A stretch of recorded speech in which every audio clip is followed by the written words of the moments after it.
সকলোকে নমস্কাৰ জনাই মোৰ ইউটিউব চেনেল লীনামণি কলিতালৈ আপোনালোকক স্বাগতম জনাইছোঁ। কিছুদিন আগত মই কোমল অমৰাৰ আচাৰ বনালোঁ। কেনেদৰে বনালোঁ আপোনালোকৰ লগত শ্বেয়াৰ কৰিব বিচাৰিছোঁ। অমৰাখিনি ভালদৰে ধুই লৈ মই এটা প্লাষ্টিকৰ কণ্টেইনাৰত এনেদৰে ভৰাই লৈছোঁ আৰু নিমখ অলপ বেছি পৰিমাণৰ দি ভালদৰে লৰাই আছোঁ। আপোনালোকে যদি পাৰে গ্লাছৰ কণ্টেইনাৰ ইউজ কৰিব তেতিয়া বেছি ভাল হয়। মোৰ ওচৰত ইমান ডাঙৰ গ্লাছৰ কণ্টেইনাৰ নাছিল বাবে মই এনেদৰে কৰিলোঁ। তাৰপিছত এই বয়ামটো মই ৰ'দত মেলি দিলোঁ। ৰ'দৰ পৰা কিছুদিন ৰ'দত দিয়াৰ পিছত মই আনি লৈ ভালদৰে দুফালকৈ কাটি ল'লোঁ আৰু ইয়াত নিমখ অলপ কম পৰিমাণে ছটিয়াই ভালদৰে সানি লৈছোঁ যাতে গোটেইখিনিতে ভালদৰে নিমখ লাগি ধৰে। যিহেতু মই নিমখতে সিজাই লৈছোঁ অলপ কম পৰিমাণে ইউজ কৰিছোঁ ইয়াতে। তাৰপিছত ৰ'দত দি দিছোঁ। ৰ'দৰ পৰা আনি ইয়াতে মই হালধি গুড়ি আৰু অকণমান সৰিয়হ তেল দিছোঁ আৰু ভালদৰে এইখিনি মিহলাই লৈছোঁ। এনেদৰে ভালদৰে মিহলালে গোটেইখিনিতে হালধি আৰু মিঠাতেল লাগি ধৰিব। এইখিনি সানি লোৱাৰ পিছত অলপ সময় ৰ'দত দি দিলে হ'ল।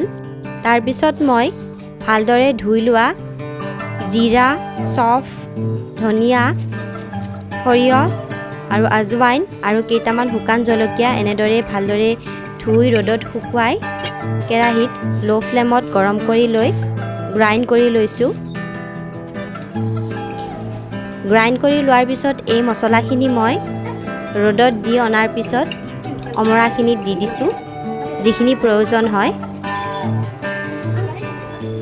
তাৰপিছত মই সৰিয়হ তেল দিছোঁ অলপ। এই আচাৰখিনিত মই বহুত বেছি সৰিয়হ তেল ব্যৱহাৰ কৰা নাই, নকৰিলেও হয়। আৰু আপোনালোকে যদি বিচাৰে তেতিয়াহ'লে দিব পাৰে। ভালদৰে গোটেইখিনি মিহলাই লৈ মই তাত কেইটামান পকা জলকীয়াও দিছোঁ। জলকীয়াকেইটা ভালদৰে ধুই শুকুৱাই লৈছোঁ পানীখিনি নোহোৱা কৰি। গোটেইখিনি ভালদৰে সানি লৈছোঁ এনেকৈ। তাৰপিছত মই এইখিনি গ্লাছৰ কণ্টেইনাৰত ভৰাই লৈছোঁ। সদায় গ্লাছৰ কণ্টেইনাৰতে ৰাখিব লাগে আচাৰবিলাক, তেতিয়াহে বেছি দিনলৈ ভালে থাকে। আচাৰখিনি ইয়াতে ভৰাই লৈ মই অলপ ভিনেগাৰ দিছোঁ 2 চামুচ। ভিনেগাৰ দিলে বেছি দিনলৈ ভালদৰে থাকিব আৰু কম পৰিমাণৰ তেল দিলেও হ'ব।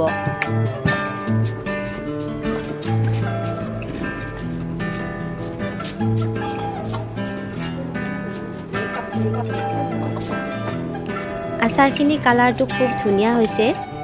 মছলাখিনিত দুটামান শুকান জলকীয়া দিয়াৰ বাবে অলপ ৰঙা ৰঙা ধৰণৰ হৈছে, দেখিবলৈও ভাল হৈছে আৰু খাবলৈও ভাল হৈছে।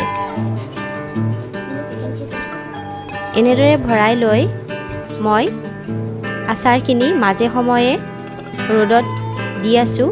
যিমান দিন আপুনি ৰ'দত দিয়াৰ পিছত আচাৰখিনি খাব সিমানে খাবলৈ ভাল হ'ব। এয়া চাওকচোন, কিছুদিন পিছত আচাৰখিনিৰ আৰু এটা বেছি ভাল কালাৰ আহিছে।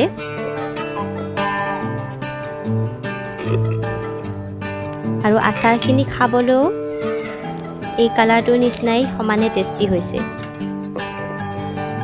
ভাল লাগিলে ভিডিঅ'টি আপোনালোকে লাইক, কমেণ্ট, শ্বেয়াৰ কৰিব। লগতে মোৰ চেনেলটি ছাবস্ক্ৰাইব কৰিবলৈ নাপাহৰিব। আজিলৈ ইমানতে সামৰণি মাৰিছোঁ। ধন্যবাদ।